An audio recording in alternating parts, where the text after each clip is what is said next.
इंतजार तो कहीं नए चेहरे की दरकार। बीजेपी हर कदम फूंक फूंक कर रखना चाहती है और इन 12 सीटों पर अभी मंथन होगा।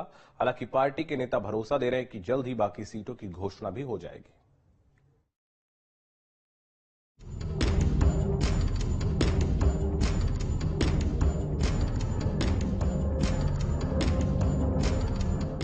उत्तर प्रदेश में अपने सहयोगी दलों को 5 सीटें देने के बाद 75 सीटों पर लड़ने का फैसला बीजेपी ने किया था, जिसमें से 63 प्रत्याशियों के नामों का ऐलान भी पार्टी कर चुकी है।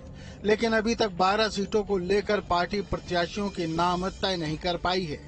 ये 12 सीटें हैं प्रयागराज, फूलपुर, रायबरेली, देवरिया, कैसरगंज, मैनपुरी, फिरोजाबाद, गाजीपुर, भदोही, कौशाम्बी और मछली शहर।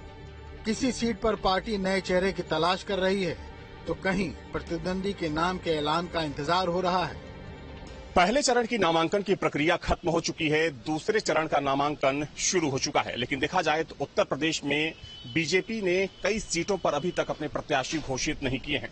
हालांकि गौर करने वाली बात यह है कि जिन सीटों पर प्रत्याशी घोषित होने हैं वे सीटें काफी महत्वपूर्ण मानी जाती है। प्रयागराज सीट से मौजूदा सांसद रीता बहुगुणा जोशी पार्टी का बड़ा चेहरा है और यूपी कैबिनेट में मंत्री भी रह चुकी हैं। हेमवती नंदन बहुगुणा की पुत्री हैं और विजय बहुगुणा की बहन भी। लेकिन 2 बार शहर उत्तरी से बीजेपी के विधायक रहे हर्षवर्धन वाजपेयी की सिफारिश के लिए उनके पिता अशोक वाजपेयी 2 बार दिल्ली दौड़ लगा चुके हैं। प्रयागराज में 25 मई को मतदान होना है। वहीं फूलपुर से बीजेपी की केशरी देवी पटेल वर्तमान सांसद हैं, जिनके टिकट कटने की काफी संभावना है। यहाँ भी 25 मई को मतदान होगा। नहीं, भारतीय जनता पार्टी में कोई असमंजस नहीं है। भारतीय जनता पार्टी ने सर्वाधिक सीटें सबसे पहले घोषित की हैं। सबसे पहले हमने अपनी चुनावी रैलियां प्रारंभ कर दी हैं। अभी अन्य राजनीतिक दल जब तक हमने टिकट घोषित नहीं कर पाए और सबसे प्रमुख टिकट नहीं घोषित कर पाए, कांग्रेस तय नहीं कर पा रही है कि अमेठी और रायबरेली से कौन लड़ेगा, क्या सोनिया जी और आज प्रियंका वाड्रा जी या राहुल गांधी चुनाव उत्तर प्रदेश से लड़ेंगे या नहीं लड़ेंगे, इसका उत्तर कांग्रेस नहीं तलाश कर पा रही है। अखिलेश यादव चुनाव मैदान में आएंगे कि नहीं आएंगे, समाजवादी पार्टी इसका उत्तर तय नहीं कर पा रही है। भारतीय जनता पार्टी ने तो अपने सारे कैंडिडेट घोषित कर दिए हैं। जो कुछ बचे हैं उन पर विचार विमर्श चल रहा है, बहुत जल्दी उनकी घोषणा हो जाएगी। कहीं प्रतिद्वंदी के नाम का इंतजार। बात रायबरेली की करें, जहां संभवतः बीजेपी कांग्रेस के प्रत्याशियों के नाम की घोषणा का इंतजार कर रही है। यहां कांग्रेस से प्रियंका गांधी मैदान में उतर सकती हैं। यहां बीजेपी एसपी के बागी नेता मनोज पांडे को मौका दे सकती है। पार्टी की तरफ से दूसरे दावेदार यूपी सरकार में मंत्री दिनेश प्रताप सिंह हैं। यहां 20 मई को चुनाव होने हैं। वहीं कौशाम्बी में वर्तमान सांसद विनोद सोनकर का पत्ता कट सकता है। बता दें कि कौशाम्बी सुरक्षित सीट है, जहां मतदान 20 मई को होगा।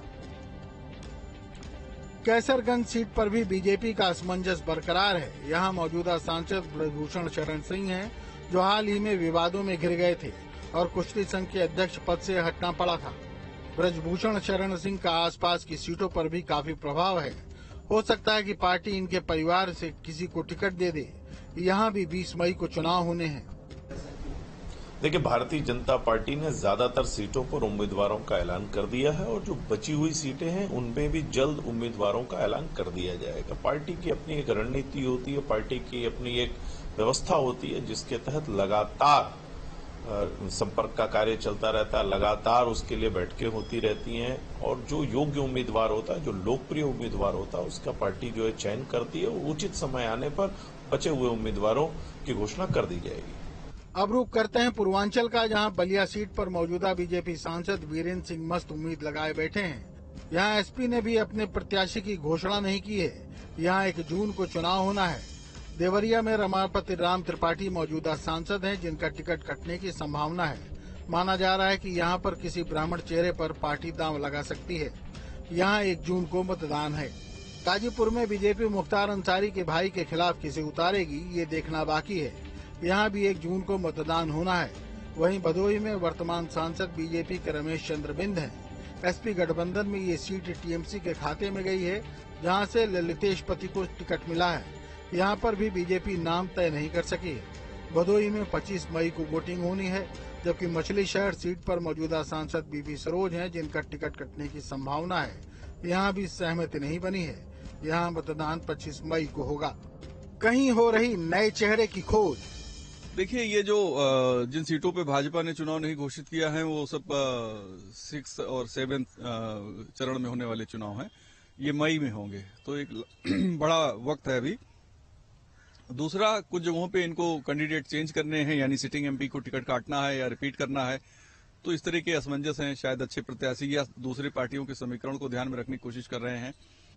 अब बात मैनपुरी सीट की, जो एसपी का गढ़ मानी जाती रही है, जहां से एसपी ने डिम्पल यादव को उतारा है। पार्टी की कोशिश हो सकती है कि यहां से किसी शाख की बिरादरी को मैदान में उतारा जाए। यहां 7 मई को मतदान होने हैं। पश्चिम यूपी के फिरोजाबाद सीट पर भी बीजेपी ने अपने पत्ते नहीं खोले हैं। यहां एसपी की ओर से रामगोपाल यादव के बेटे अक्षय यादव ताल ठोक रहे हैं। फिरोजाबाद में मौजूदा सांसद बीजेपी के चंद्रसेन जादौन हैं। यहाँ पार्टी किसी ओबीसी या राजपूत चेहरे को मौका दे सकती है। यहाँ भी 7 मई को चुनाव होंगे।